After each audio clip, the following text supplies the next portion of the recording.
Réparer Mayotte, sur les chantiers de la reconstruction. Le 14 décembre 2024, l'ouragan Chido dévaste l'île de Mayotte, causant d'importants dégâts humains et matériels. Au lendemain de l'événement, la France est sous le choc et les images circulent sur tous les médias. Bidonvilles soufflés, toitures arrachées, familles hébergées dans des écoles, forêts entières au sol. Il faut désormais réparer l'île, corriger les problèmes structurels générés par une croissance trop rapide et par la même occasion la rendre plus résiliente. 2 mois après la catastrophe, je me rends sur place pour donner la parole à celles et ceux qui y font la ville au quotidien et tirer des enseignements des crises que connaît l'île.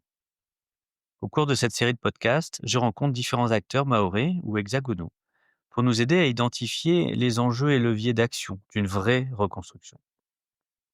Je suis Sylvain Grisot, urbaniste fondateur de Dixit.net. Bienvenue sur notre podcast qui donne la parole à celles et ceux qui font la ville.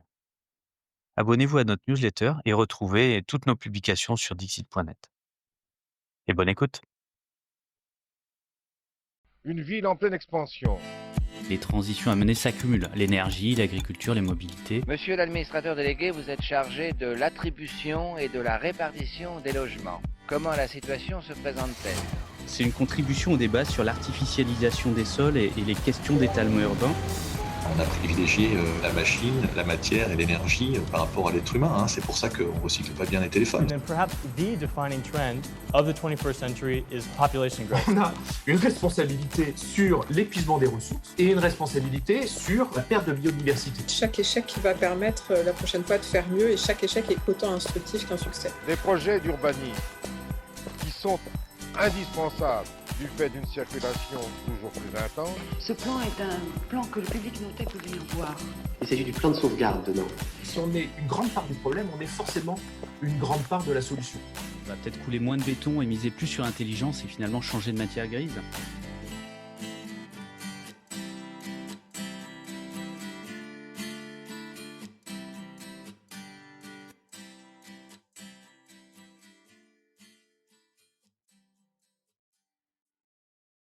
Danji, bonjour. Bonjour.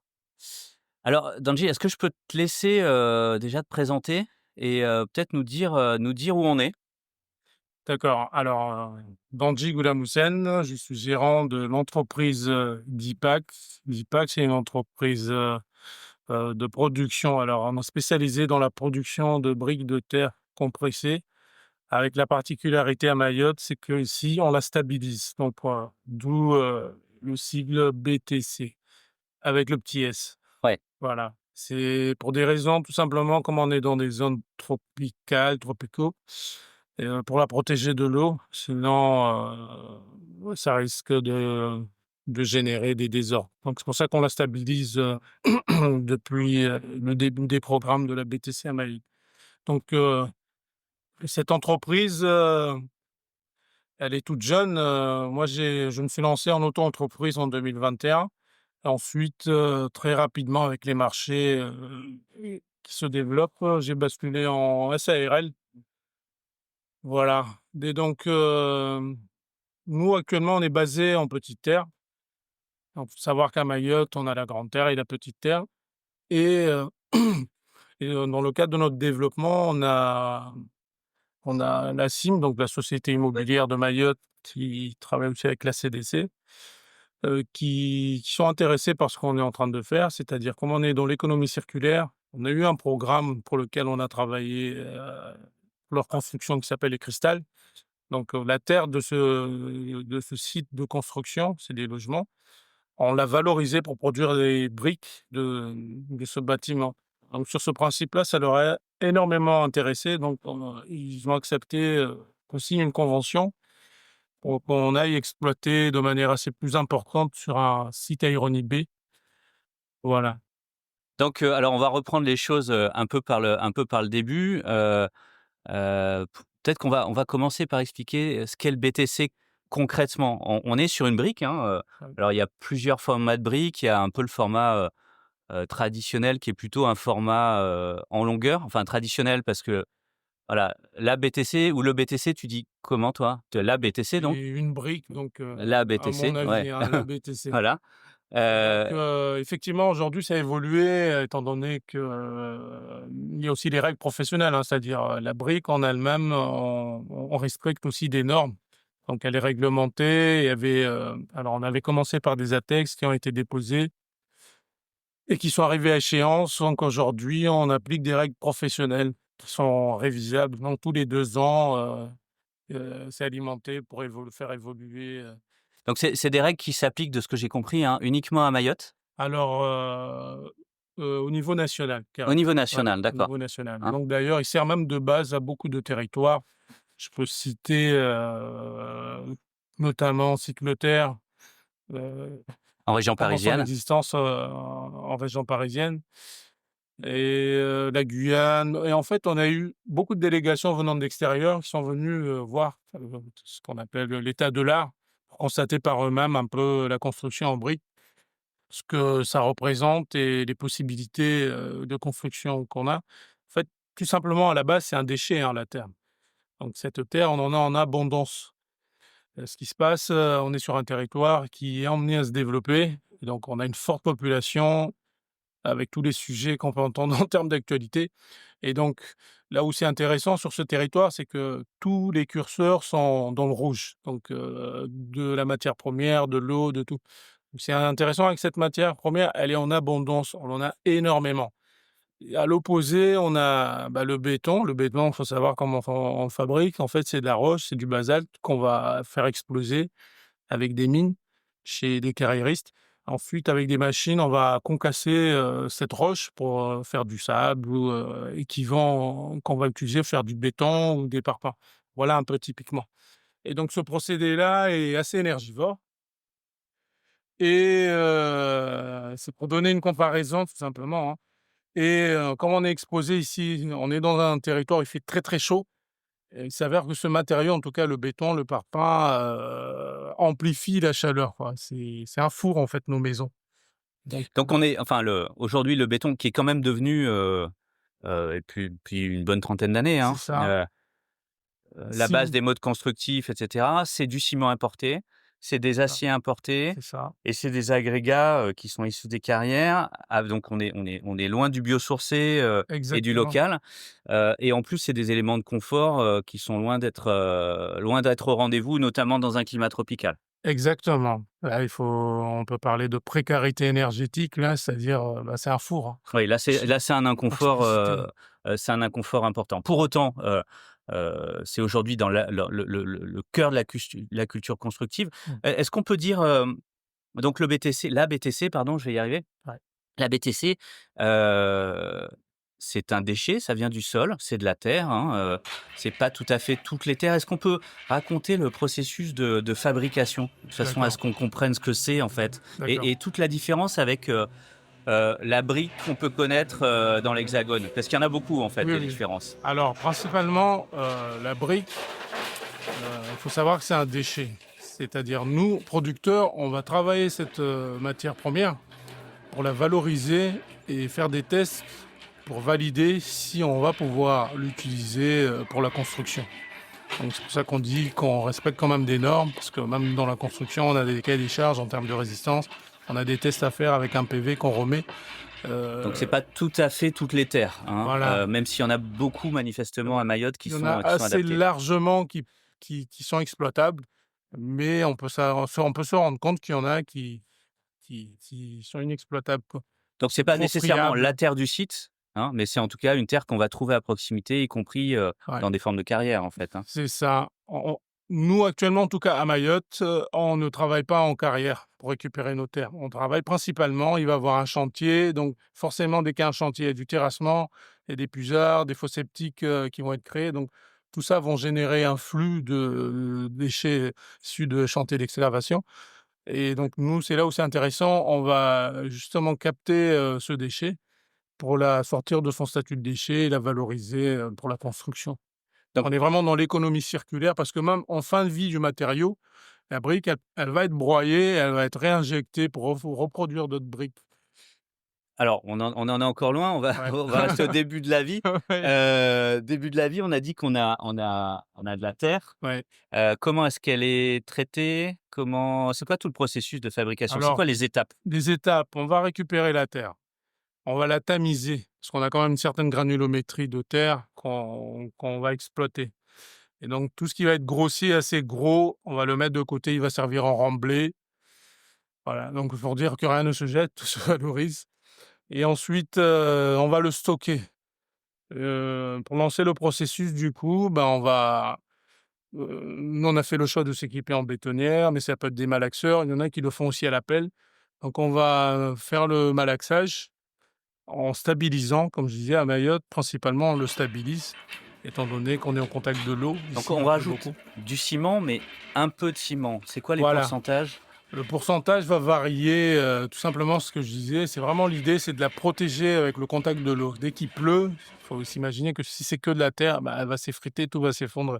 Le fait qu'on la stabilise, le protège justement de ce processus-là, quoi.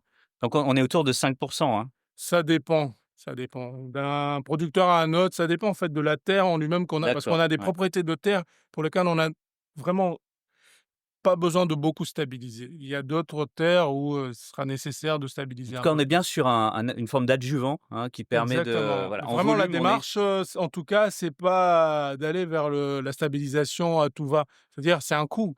Nous, le but, c'est de baisser nos coûts. C'est-à-dire, le ciment, bien le sûr. liant, il est coûteux, quoi. C'est pas comme la terre, on va la récupérer principalement, vu que c'est un déchet, gratuitement. Donc c'est un mélange. Voilà. Et donc, une fois qu'on l'a mélangé, on a nos machines, en fait, principalement, historiquement, on travaille avec des presses manuelles. Ce qui est intéressant avec ces presses, elles sont assez robustes, quasiment increvables, vu que c'est que de la mécanique avec la force humaine pour faire de la compression qui va jusqu'à 15 bars. Ils compressent la terre jusqu'à 15 bars pour donner justement ces formes de briques. Donc Et donc, on compresse dans un moule en fait, hein, tout simplement. exactement, on a, voilà, dans un moule. Alors un moule, des moules, parce qu'on a plusieurs formats. On a Exactement. la brique, alors on parlera un petit peu de l'histoire, Ouais, mais brièvement, hein, mais pour dire qu'à Mayotte, c'est pas une innovation récente, hein. ouais. En Île-de-France, oui, mais à Mayotte, on en parle depuis les années 80. On en fait depuis les années 80, on construit depuis les années 80. Ce qui d'ailleurs permet aussi de justifier d'une histoire et de témoigner d'une résistance et donc d'avoir des normes de construction.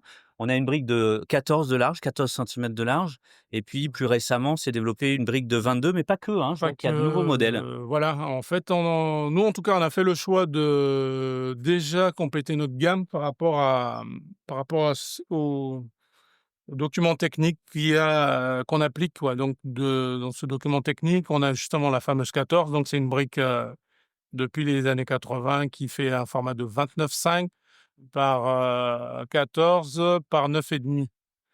Et donc, aujourd'hui, ça a évolué. On est passé sur... Principalement, les demandes qu'on a, c'est de la 22. Donc, elle a une forme de carré, 22 par 22 par 9,5. En général, l'épaisseur, souvent, qui revient, c'est 9,5. On peut jouer justement sur ces épaisseurs. On peut faire plus gros, plus fin, selon le choix du client. Voilà. Mais principalement, sur les commandes publiques, c'est ça. Ensuite, on a des briques perforées, en fait, qui vont servir justement pour chaîner, pour servir de poteau. Pour la menuiserie, justement, venir ancrer des vis dedans pour faire tenir la menuiserie porte. Voilà. Ou aussi, on peut faire passer du réseau, c'est-à-dire les gaines électriques pour encastrer tout simplement et avoir quand même une construction beaucoup plus jolie en encastrant les gaines. Et on a les demi-blocs. En fait, on a une gamme complète aujourd'hui pour la construction avec la brique.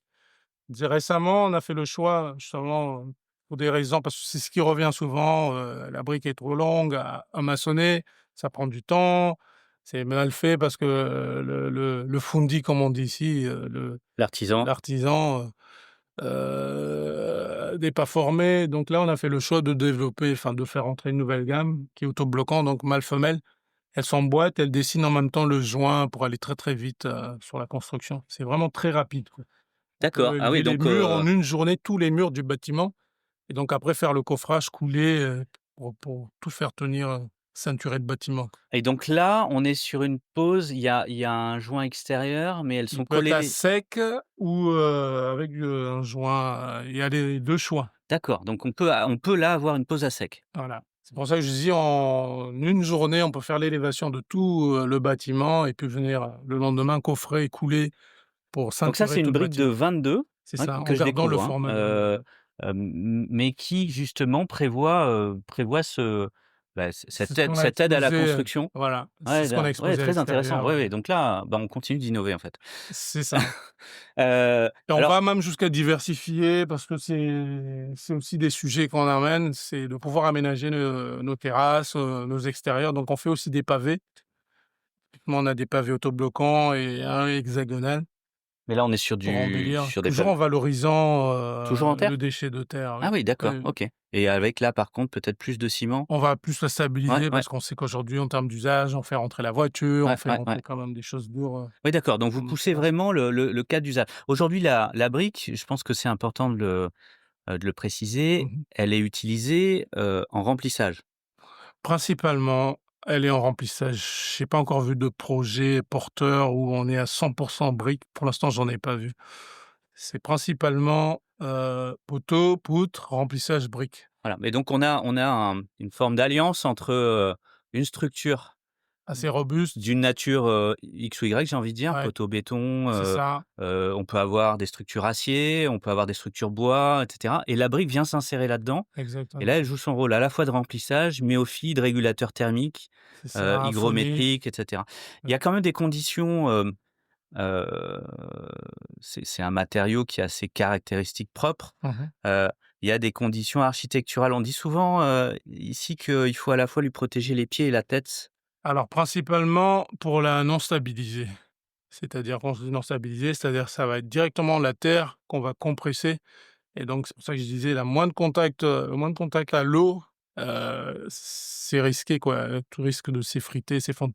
C'est pour ça qu'on a cette expression des bonnes bottes et un chapeau Donc ça veut dire pour bonne la botte, protéger. c'est, on Soubassement, on touche pas le sol c'est ça. directement pour éviter les remontées d'humidité. Filaire, oui. Donc, bah, c'est voilà, une dalle, un vide, et Rehaussé, ouais. cetera, et Mmh. cetera, et puis, le La chapeau, charpente, qui ressort, beaucoup plus, même, beaucoup.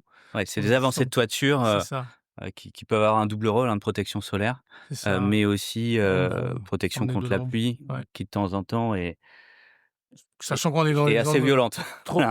ouais, c'est ça et on a beaucoup de vent, donc il y a quand même la flotte. Donc aujourd'hui, là, on est dans votre site de production. Ce que Ouais, j'entends, c'est que vous avez des perspectives de développement, notamment sur Grande Terre. Il y a un c'est enjeu ça. de proximité, hein, heu, Exactement. En fait, c'est surtout que, tout de suite, on se retrouve limité en termes de stockage, parce que ça prend du volume et c'est là où c'est intéressant quand on a, un acteur assez important qui comprend un peu, ce qu'on est en train de faire et qui voit aussi un intérêt même pour lui parce que du coup, lui aujourd'hui, ça lui coûte de mettre, toute cette terre en décharge. C'est pas gratuit. bien sûr. Et donc là, c'est là où c'est intéressant, c'est que, bah, en plus, on est dans l'économie circulaire, on est dans du bas carbone, on va cocher vraiment en termes d'écologie, quoi. Parce qu'en même temps, on est sur des installations, enfin, on va se le dire, Ouais, on n'est pas sur un grand site industriel, c'est ça. qui On est bénéficie artisanal. d'un soutien. C'est pas la gigafactory de la brique encore. Alors typiquement, on n'est pas Sevran, parce que pour ceux qui connaissent Sevran, alors c'est une machine qui va comprimer avec un bras robotisé qui va ranger sur, la palette, les briques. Voilà, il y a quand même un certain confort de travail, automatisé qui est assez poussé, quoi. Nous, on est à l'échelle artisanale, parce qu'on a un marché, qui est encore, jeune, quoi, donc qu'on veut emmener à développer.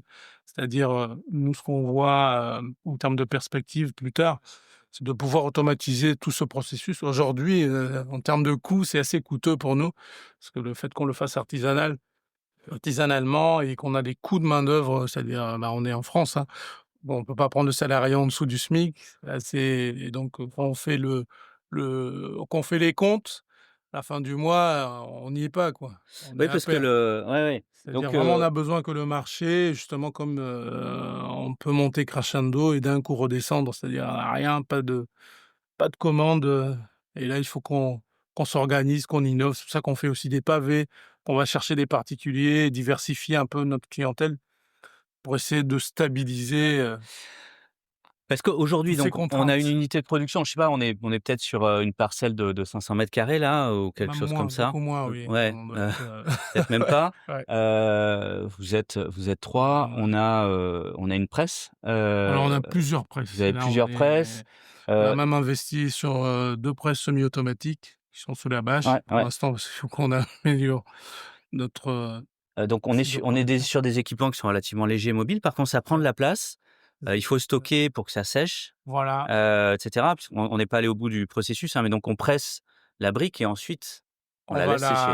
On va la typiquement, voilà, ce qu'on a produit hier, on va la laisser, C'est combien de temps le ça peut aller vite, hein, en 1 semaine, sous bâche et après on la laisse, prêt pour que le client, d'accord, vienne donc le donc on a récupérer. en fait, Disons 3 semaines on a pour bien faire, besoin, quoi. enfin si dans l'économie générale quelque Ouais, part, la ressource, elle est quasiment gratuite parce qu'il y a le transport quand même, donc il faut qu'elle soit à proximité, hein. c'est ça, On est sur un déchet qu'on va valoriser, et tout le monde s'y retrouve, mais pas si vous devez faire 50 kilomètres, en camion. exactement. Alors, typiquement sur Mayotte, on est quand même à proximité. Je veux dire, on n'est pas sur Paris où il faut aller à Ouais, ouais. Lyon ou à Marseille.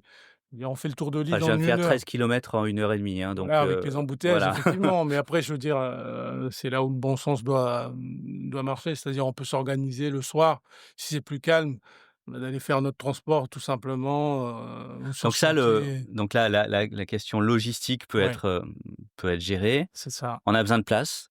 On a besoin de place, effectivement, pour pouvoir stocker justement les produits.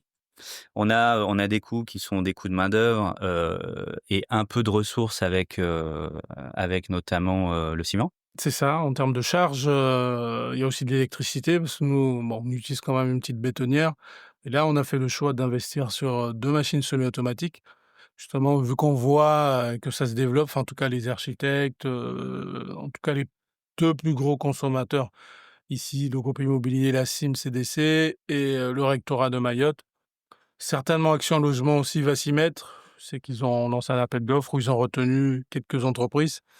Donc il va avoir en tout cas une vague, de construction avec ce matériau. Donc c'est pour ça qu'on a fait le choix avec un accompagnement de l'ADEME, pour financer, 2 machines semi-automatiques pour, Parce que accélérer la production. aujourd'hui, on en est là, c'est-à-dire on sort de la phase potentiellement de la phase artisanale en commençant à industrialiser, je vais mettre des guillemets, mais en tout Oui, cas, à trouver des outils de production qui sont plus c'est cohérents, ça, plus efficaces. augmenter notre capacité de Ça a production. quel impact derrière sur les coûts, en termes de coût de la construction? Aujourd'hui, là, ce remplissage, Ouais.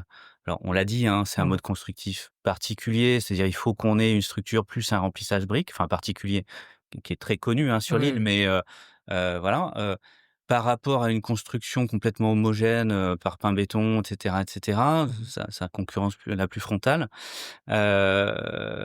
ça dit quoi au niveau du coût de la construction? Au Enfin, niveau quelle est la différence, en Mmh. fait, au niveau côté client? Parce que c'est bien ça l'enjeu, hein. Effectivement, côté client, ce qui est intéressant aujourd'hui, alors il y a EDM avec un partenariat ADEME, conseil départemental qui subventionne, heu, 25 € le mètre carré de briques dans la construction et donc ça vient c'est un levier en plus pour, pousser, les gens, ce que je disais tout à l'heure, la précarité énergétique, c'est-à-dire de ramener du confort dans leur bâtiment en utilisant, la brique. Ça, c'est un premier point. Ensuite, en termes de coûts, actuellement, c'est pour ça que je disais, le marché n'est pas encore stable. Ouais. Donc, forcément, il y a certains qui voient que c'est un marché de niche, donc qui vont peut-être exagérer en termes de tarifs. Je parle pas forcément des producteurs, mais, de ceux qui vont construire, quoi, qui ont eu le marché. Donc on avoisine des sommes vraiment, assez assez énormes, quoi. Ouais, donc on est encore sur de l'exception. Alors quand je dis Ouais. encore, c'est-à-dire on est sorti d'une période, 80-95, où c'était le mode de constructif dominant parce que c'était, la commande publique, notamment au travers la C'est CIM, ça, hein. c'était le matériau en abondance parce qu'à l'époque, on n'avait pas comme on peut le voir aujourd'hui, Longoni, comment ça s'est Le port de développé, le port Longoni de et cetera. Longoni. Donc il y avait de toute manière pas de flux logistique qui permettait d'avoir des alternatives. Exactement, donc c'est Jusqu'à pour ça que l'invasion des sacs de ciment et des blocs béton, les parpaings. alors le sac de ciment arrivé, il y en avait, mais encore une fois, voilà, c'est là où c'était intéressant, c'est que dans ce mariage-là avec la terre et le ciment, on en met très peu. Ouais. À l'opposé, l'arrivée du tout béton, bah, c'est une exploitation assez importante, hein. C'est en termes de logistique, enfin, ça demande des gros moyens et donc moi, en termes de comparaison, je dirais, si la brique se développe et qu'elle devient très stable en termes de commandes, Mmh. on va très vite, faire baisser ses coûts parce que la terre, on en a en abondance, c'est Oui, pas il y a rien bien qui justifie, d'avoir des coûts délirants, à part la main-d'œuvre. c'est ça. Heu Mais qui par rapport à du parpaing et cetera, et ce qui est aussi un des intérêts, c'est-à-dire que c'est une économie, redistributive. C'est un matériau qui redistribue peut-être moins de dividendes aux producteurs de ciment Ouais. et aux aciéries, mais plus de salaires, à des foundis, à des ouvriers locaux et cetera et Exactement. cetera. Alors, oui et non. On va dire «oui» entre guillemets, mais quand on ramène des nouvelles gammes, c'est-à-dire autobloquants où vraiment là, ce que je dis en une journée, on fait Mmh mh. l'élévation des murs, là vraiment on va répondre justement, nous c'est le but, Bah, en même temps, à ce c'est problème. une des remarques qui est faite, Ouais, très souvent. ouais. C'est-à-dire, Ça «Oui, prend oui, du c'est bien, mais temps, c'est cher et ça prend plus de temps». voilà. Donc aujourd'hui en tout cas à l'heure où on échange, on a des Ouais, ouais, solutions, donc ça avance sur cette question-là. voilà. C'est-à-dire qu'aujourd'hui, on est quand même sur un matériau d'exception, ce qui est devenu exceptionnel. Donc il y a vraiment une période de creux, hein, après, on va dire autour de 2000, Alors avec un effondrement de la filière. parce que justement il fallait justifier, au niveau des garanties décennales, On va comme elle n'était reprendre pas l'histoire, normée. on Mmh, va reprendre l'histoire avec des ouais, acteurs historiques, mais d'accord, on a eu une phase de production importante, c'est ça. un arrêt. Ça a beaucoup avancé sur la question de Sachant la qu'à standardisation, de la C'est ça, normalisation. sachant qu'à l'époque, Mayotte n'était pas un département, comme elle l'est aujourd'hui. Donc aujourd'hui, comme c'est un département, il y a toute la réglementation à Qui respecter, qui est nouvelle pour les vient membrés s'appliquer. Sauf aussi, que maintenant, il faut faire redémarrer cette cette filière. filière, Elle oui, a plein de vertus. c'est ça, Heu, Aujourd'hui, on est soumis à dépendant de la commande publique. c'est ça. Il y a pas de demande ou très peu de demandes, privées. C'est quoi, à votre avis, c'est qu'est-ce que vous, en tant entrepreneur, de quoi vous avez besoin, en fait, pour développer votre outil et finalement, sortir de l'exceptionnel, Mmh. et pouvoir offrir, aux gens qui construisent un matériau aussi accessible? Alors nous, typiquement, on n'a pas attendu, d'avoir les solutions. On s'adapte, en fait, parce que la situation, c'est comme je disais, est très aléatoire. On a des aléas ici qui sont très importants. On peut passer du jour au lendemain à des barrages, on peut même plus circuler, à un Un cyclone, cyclone, bien voilà, sûr. qui arrache tout. Donc typiquement, nous, on essaie de lancer des programmes. On a créé un site, vitrine, internet pour lequel on lance des promotions. 3 000 briques commandées à 99 centimes. Même, chez les concurrents, j'ai jamais entendu parler de Ouais. promotions comme ça. En tout cas, la démarche, nous, voilà, c'est vraiment d'aller chercher les particuliers et de sortir ce produit, cette gamme-là qui est entre guillemets «réservée aux clients de niche» quoi. Ouais, Le donc rendre vous accessible voulez vraiment à tout le attaquer monde. des marchés de particuliers? Voilà. Après, là où je voudrais raisonner, en tout cas pour répondre à ta question, bah, c'est tout simplement qu'on ait une commande publique régulière, quoi. On peut pas passer, d'une commande en tension assez importante et puis d'une année à une autre, il y a plus rien, quoi. C'est-à-dire on a des salariés qu'on doit payer chaque mois et d'une année à une autre, c'est chaotique, quoi. C'est très Oui, en fait, complexe. c'est presque En fait, en termes de prévisionnel, ouais, c'est presque on est plus une faux à chaque fois. continuité de la commande Ouais, qu'un caractère massif de cette commande publique. exactement, Ouais. Donc, exactement. peut-être à vous de faire le job heu, pour toucher la commande privée, repopulariser Ouais, quelque part, la brique. Enfin, il y a un travail de communication générale là ouais. c'est un enjeu important, hein. En tout cas, on essaye énormément de le faire.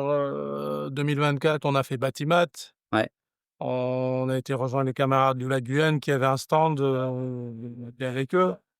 Il y a eu un salon à Madagascar de l'habitat auquel j'ai participé avec la CMA, la Chambre des métiers de l'artisanat, pour le déplacement. Dès qu'il y a des événements au niveau du territoire, on participe aussi quand on peut. Ouais, donc présenter On la essaie filière, aussi l'incarner d'aller aussi, ouais. vers le rectorat, c'est-à-dire au niveau des écoles pour sensibiliser. Enfin, on a fait des ateliers carrément où les élèves sont venus, enfin quelques classes. On a fait de la production avec eux, hein, et ils ont énormément aimé parce que ils ressortent, chaque fois qu'ils ressortent du moule avec un Ouais, ouais. produit, Ah bah, c'est du principe. pour le coup, c'est Ouais, valorisant et parce puis c'est quand même plus exactement. agréable à manipuler C'est que ça. bien des matériaux. Et sachant que comme c'est des publics assez jeunes, c'est-à-dire plus tard, ça pourrait être nos clients, quoi, tout simplement. Donc vous faites le travail de fond déjà, donc c'est bien. Il pourrait y avoir un soutien public aussi là-dessus, mais je Alors sais qu'il y a des associations qui sont mobilisées, et cetera. ça, Après, peut-être qu'on se garde aussi en tête la commande publique comme socle. Alors du volume certes, et on a quelques opérations. J'étais hier sur le chantier du lycée à Longoni, ouais, etc. Il y a quelques opérations emblématiques avec beaucoup de volume en fait. ouais, oui. Mais en fait, il y a l'enjeu du volume, mais surtout l'enjeu de la prévisibilité et de la continuité pour vous. Exactement. Pour moi, ça, c'est très important parce que, typiquement, là, on parle de Longoni. Il va y avoir Chirongi aussi, qui a aussi un programme assez important avec la construction de ce matériau. Je crois il y a environ presque 6 000 m² de briques. Ça représente quasiment plus de 200 000 briques, hein, à produire. Donc les chiffres peuvent aller très vite. Donc nous, on est prêts en tout cas. On a fait rentrer toutes les machines. On a énormément de machines pour soit aller travailler sur D'accord, c'est site, soit annonce pour... hein, pour la sortie de l'appel d'offres, voilà. Il y aura des gens qui répondront, Exactement. hein. On Mais est équipés. vous êtes prêts à y aller, mais pour autant, la machine n'est pas lancée, quoi. Hein. Donc, Voilà, en fait, il faut à la fois répondre à des très grosses commandes c'est ça. et en même temps passer des trous d'air, quoi. Exactement. C'est pour ça que je dis, on ne demande pas de subvention, on demande pas, juste qu'on ait un marché qui Juste du soit boulot. stable, d'avoir du boulot, tout simplement. Aujourd'hui, la profession, Oui. les autres producteurs de briques, enfin, quand j'étais sur l'île il y a une vingtaine d'années, il y en avait plus qu'un, hein. Ouais. Donc, Ah oui. il y en a aujourd'hui un peu plus, Ouais. et cetera, et cetera. Mmh. Hem, En soi, elle est organisée, structurée, vous avez une parole propre, où est-ce qu'on en est par rapport à ça? Pour porter justement ce message-là? Ah oui, par rapport à ça, il y a des structures, plus ou moins organisées.